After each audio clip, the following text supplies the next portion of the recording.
Okay, let's talk about the Orthohack postprocessor. So as you can see, I've just run the preprocessor, which creates the OHK file that we need for the postprocessor. And the postprocessor is run like this, as you saw in the demo. We've got to build it first, and then we run it.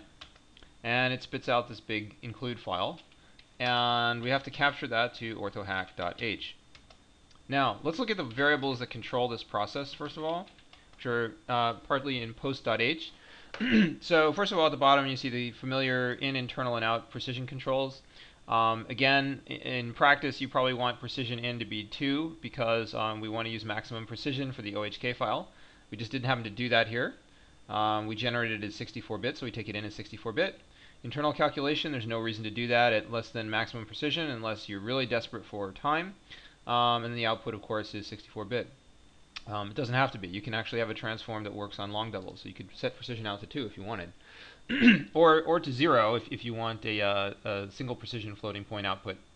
But these are two new guys here, custom and fixed. So custom is a 32-bit fixed point implementation with a variable location for the binary point. That comes in two flavors. Flavor 0 is the fastest. Flavor 1 is slightly slower, but creates about half as much error using a simple statistical trick. And then fixed is just, there's only one option for this at the moment. Actually, it's 32.32 fixed point, but one could imagine making 64.64 or something like that.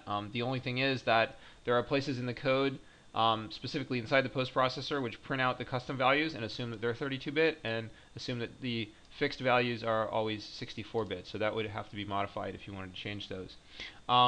We'll talk a bit more about custom in a moment, but I want to show you also, I want to remind you that the postprocessor is also influenced by config.h. Specifically, this is the location of the input OHK file that it's going to process. And then, of course, the number of coefficients and these other variables also influence its behavior.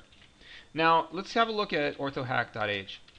So, orthohack.h contains, first of all, this kind of documentary output from the postprocessor.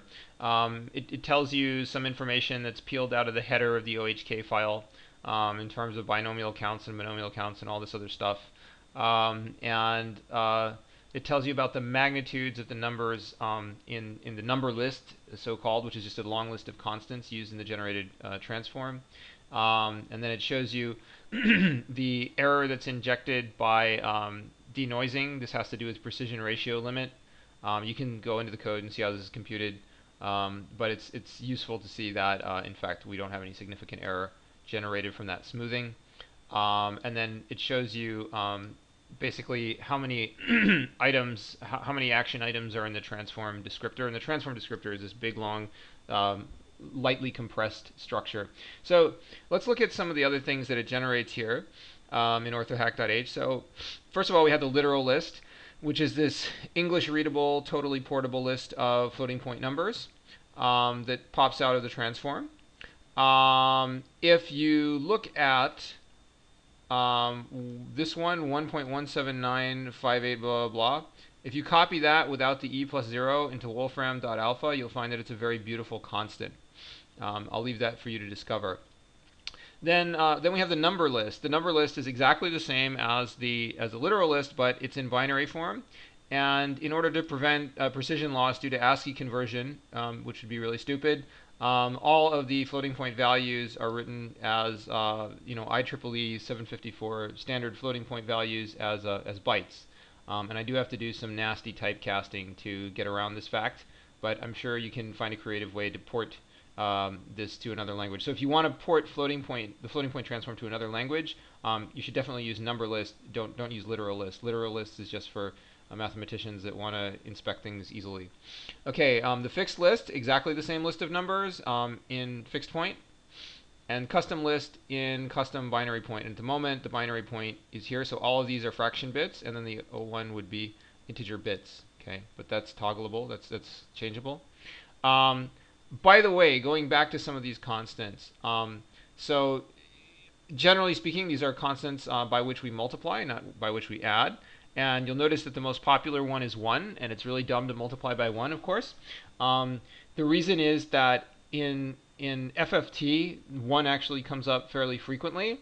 And Orthohack could optimize it to just a add or a subtract instead of a multiply add or multiply subtract, but it doesn't because the philosophy is that in transforms that you'd actually use Orthohack for, namely more recent and more complicated transforms, one comes up a lot less often, and it's not even worth the overhead to check for whether we're multiplying by one, or alternatively to create another data type in the transform instruction stream that says, oh, this is just an add or a subtract.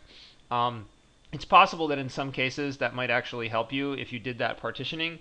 I've found that it's negligible, so I go ahead and multiply by one a few times, and everything's still fine in the world. And then we just have a 0 at the end, which is not used. That's in there for kind of guard band purposes, and it really doesn't change anything.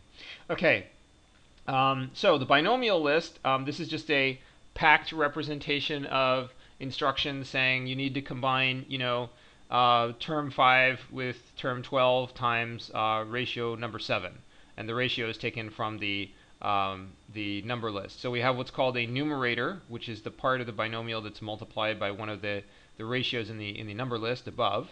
And then we add the denominator on it. And then after we do that, we have a so-called binomial, which is then multiplied by some other constant from the number list and added to a coefficient, or perhaps combined to form another binomial. And so this is this long packed representation. And then we have the transform string, and this is just a bunch of instructions. So after you've built all the binomials using the binomial string here, or the binomial list, actually it's not a list, it's a packed string. The transform string basically goes through and tells the transformer by what number which binomial should be multiplied and then added to which coefficient. So you take a binomial tree, essentially, you multiply it by one of the constants in the number list, and you add it to one of the evolving coefficients. And all the coefficients, of course, start as 0. And then there's a bunch of these constants, and you can look in the code to see where they're used. But it talks about how many coefficients we have and how many monomials we have. Monomials are either original samples or binomials that are all concatenated into a long list. So monomials are multiplied by some constant and added to the evolving coefficient list. Then the rest of this is kind of self-explanatory. And that's it. Okay, next let's talk about the verifier.